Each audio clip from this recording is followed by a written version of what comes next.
Indonesia adalah bangsa yang berbineka. Berbagai pemeluk agama dan kepercayaan hidup di sini. Antara lain Islam, Kristen Protestan, Kristen Katolik, Hindu, Buddha, dan Konghucu. Selain itu, terdapat juga berbagai penghayat kepercayaan atau agama leluhur. Setiap pemeluk agama dan kepercayaan berhak mendapatkan perlindungan serta kebebasan dalam menjalankan ibadatnya. Mereka menjalankan ritual ibadat dengan cara dan tempat yang berbeda. Namun tahukah kamu, bagaimana setiap umat beragama dan kepercayaan menjalankan ibadatnya?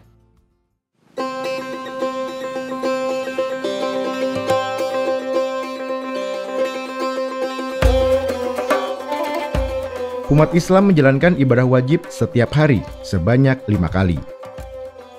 Umumnya umat Islam menjalankan ibadah di dalam masjid atau musola saat melaksanakannya secara berjamaah atau bersama-sama. Meskipun sholat juga bisa dilakukan secara sendiri di tempat-tempat yang sesuai.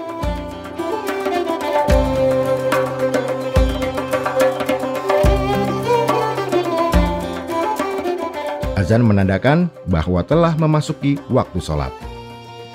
Sebagian komunitas umat Islam menambahkan tabuhan beduk sebelum dikumandangkannya azan. Beduk ditabuh sebagai penanda datangnya waktu ibadah sholat.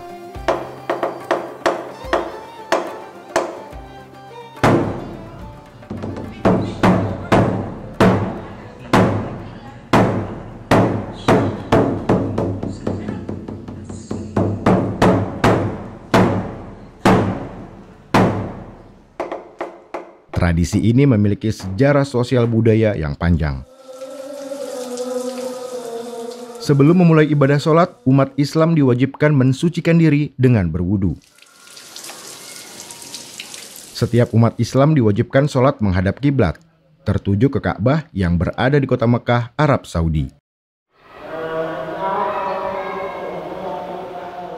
Di Indonesia, untuk menjalankan sholat dianjurkan menghadap ke arah barat laut yang mengarah ke kiblat.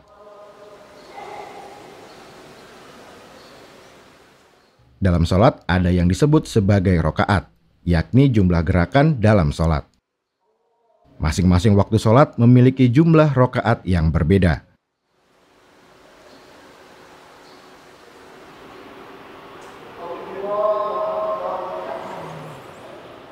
Jika ibadah sholat dilakukan bersama-sama, maka antara jemaah laki-laki dan perempuan harus dipisah. Assalamualaikum warahmatullahi.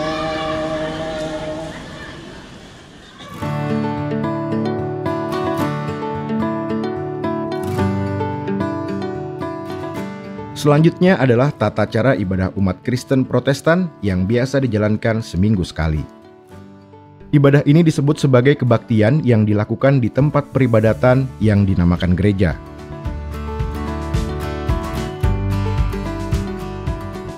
Ibadat kebaktian biasanya diawali dengan bunyi lonceng gereja.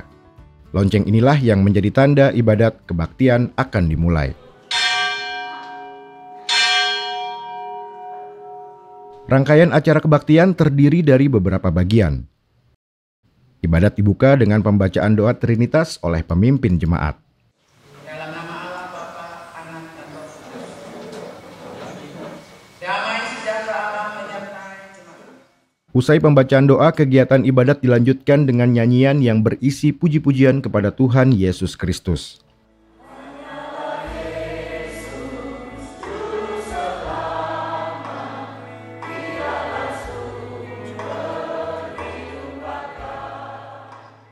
Musik nyanyian dalam ibadat kebaktian memiliki makna sebagai ungkapan perayaan iman. Perayaan iman yang dimaksud adalah wujud penghayatan jemaat dalam diri Kristus sebagai sosok penyelamat.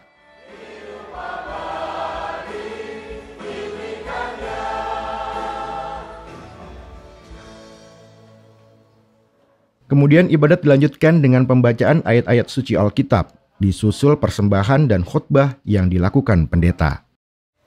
Bapak, saudara-saudara, beberapa minggu kemarin datang untuk minta berdoa karena yang satunya sudah selesai dengan mengikuti tes CPNS, Tapi yang satunya akan baru mulai besoknya. Ibadat kebaktian ini memiliki makna bagi umat Kristen Protestan sebagai wujud rasa syukur kepada Tuhan Yesus Kristus.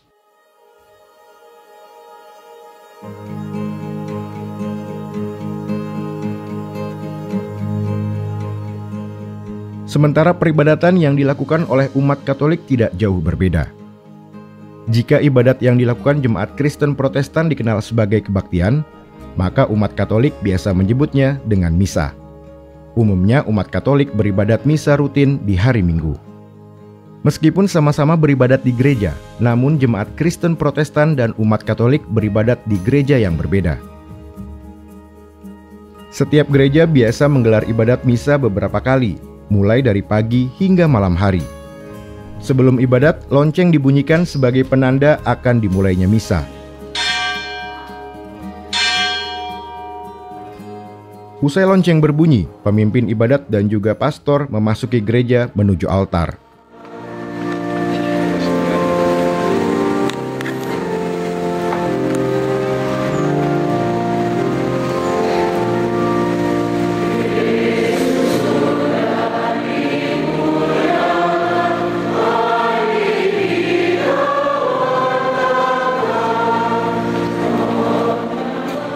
Selanjutnya misa dibuka dengan pembacaan doa Tritunggal Maha Kudus. Untuk membayar iman atas namanya.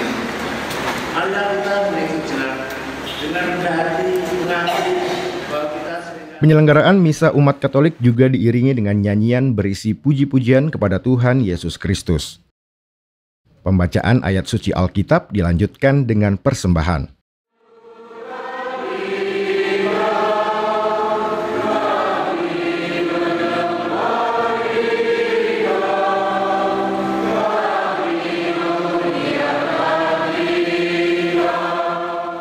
Lalu ibadat dilanjutkan menerima komuni bagi yang sudah dibaptis dalam Katolik.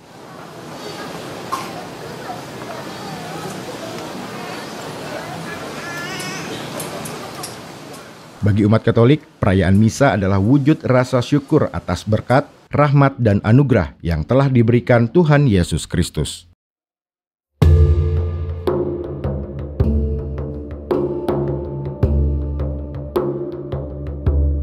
Selanjutnya adalah agama Hindu. Agama Hindu tersebar di berbagai wilayah Indonesia, dengan umat terbanyak berada di wilayah Pulau Bali.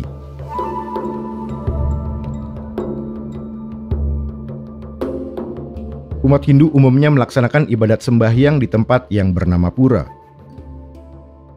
Persembahyangan umat Hindu kerap dilakukan di berbagai kesempatan, seperti hari suci.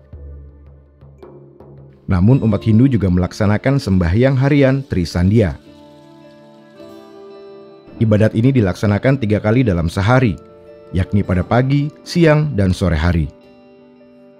Sembahyang ini dapat dimaknai sebagai proses penyucian diri untuk menghilangkan sifat negatif dan meningkatkan sifat positif.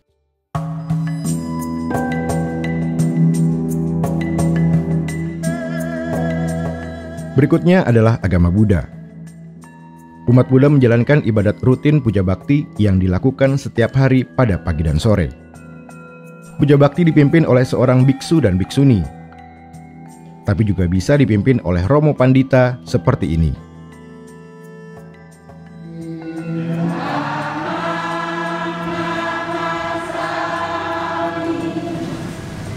Puja bakti juga dilakukan setiap minggu yang disebut sebagai puja bakti mingguan. Ibadat dilakukan dengan pembaktian, yakni puja bakti umum dan puja bakti muda-mudi. Puja bakti umum dilakukan pada malam minggu yang diikuti oleh umat Buddha dari beragam usia. Sedangkan puja bakti muda-mudi dilaksanakan pada minggu pagi, yang umumnya diikuti oleh umat berusia muda. Kegiatan ibadat umat Buddha diawali dengan pemimpin puja bakti yang masuk ke dalam vihara. Dilanjutkan dengan pemukulan genta atau lonceng. Kita awali acara kebaktian kita pada hari ini. Kita bersama-sama menyanyikan lagu pendukaan.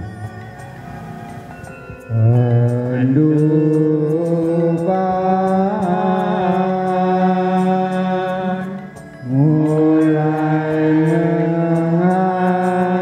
menghangat Selama berjalannya puja bakti, umat laki-laki dan perempuan dipisah. Kemudian puja bakti dibuka dengan nyanyian yang berisi puji-pujian terhadap Sang Buddha.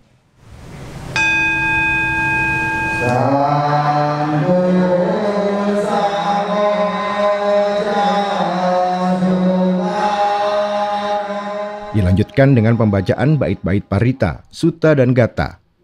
Tujuannya sebagai pengingat kepada umat Buddha untuk menerapkan nilai-nilai agama Buddha. Salah satunya adalah Pancasila Buddhis. Pancasila Buddhis adalah larangan bagi umat untuk membunuh makhluk hidup, mencuri, berzina, atau berbuat asusila, berbohong, dan larangan mengkonsumsi makanan atau minuman yang memabukkan. Kemudian ibadah dilanjutkan dengan meditasi, yakni memusatkan pikiran untuk memperoleh ketenangan dalam mencapai tingkat tertinggi. Usai meditasi, dilanjutkan dengan ceramah Dhammadesana, berisi tentang nilai-nilai Buddha, karma, cinta kasih, dan kebaikan terhadap sesama manusia. Tapi kalau kita dengan ketulusan minimal, ya, contoh kita bacakan Vaisakya Guru dengan satu tarikan napas berapa kali. Itu tuh menyehatkan jantung kita. Itu juga bagian dari olahraga. Kebaktian umat Buddha ditutup dengan pelimpahan jasa, yakni berdoa untuk orang-orang yang telah mendahului dan doa kebaikan kepada semua makhluk.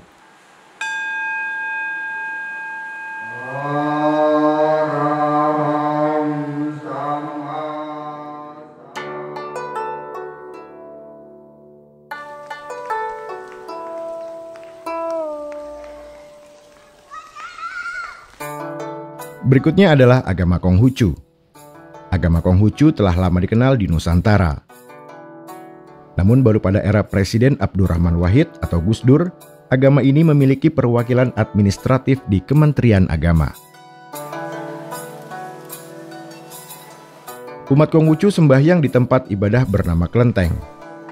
Mereka beribadat dengan menyembah Tiankong atau Tuhan. Biasanya sembahyang dilakukan menjelang dan saat perayaan hari besar, seperti Tahun Baru Imlek, Cap Gomeh, Pehchun, Cengbeng, dan hari besar lainnya. Selain pada perayaan hari besar, umat Konghucu juga menjalankan sembahyang harian. Sembahyang pada Tian ini biasanya dilakukan pada pagi dan sore hari. Umat Konghucu sembahyang dengan membakar hio atau dupa. Jumlah dupa yang dibakar pun beragam. Dalam kepercayaan umat Konghucu, dupa yang dibakar berjumlah 1 hingga 9 buah. Namun ada juga yang membakar hingga puluhan bahkan ratusan dupa dalam sekali ibadah.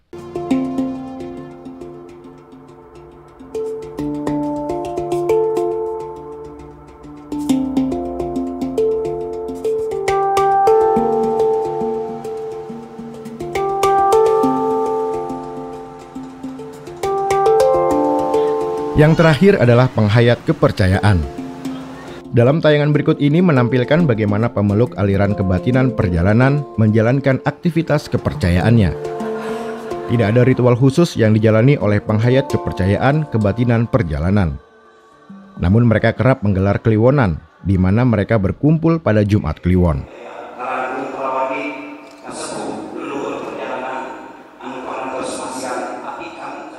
Acara kliwonan merupakan kegiatan yang berkembang dari proses tradisi dan adat kebiasaan setempat. Aktivitas ini digelar di tempat bernama Pasewakan.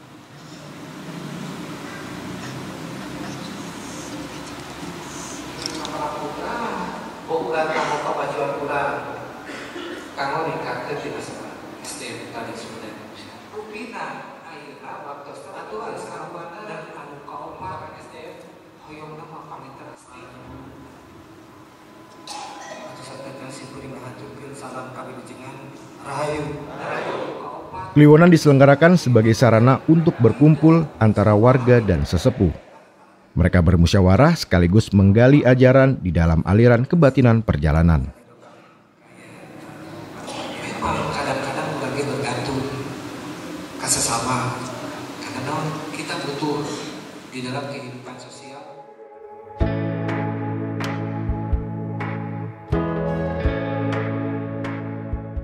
Menjalankan ibadat bagi umat beragama dan penganut kepercayaan adalah hak setiap warga.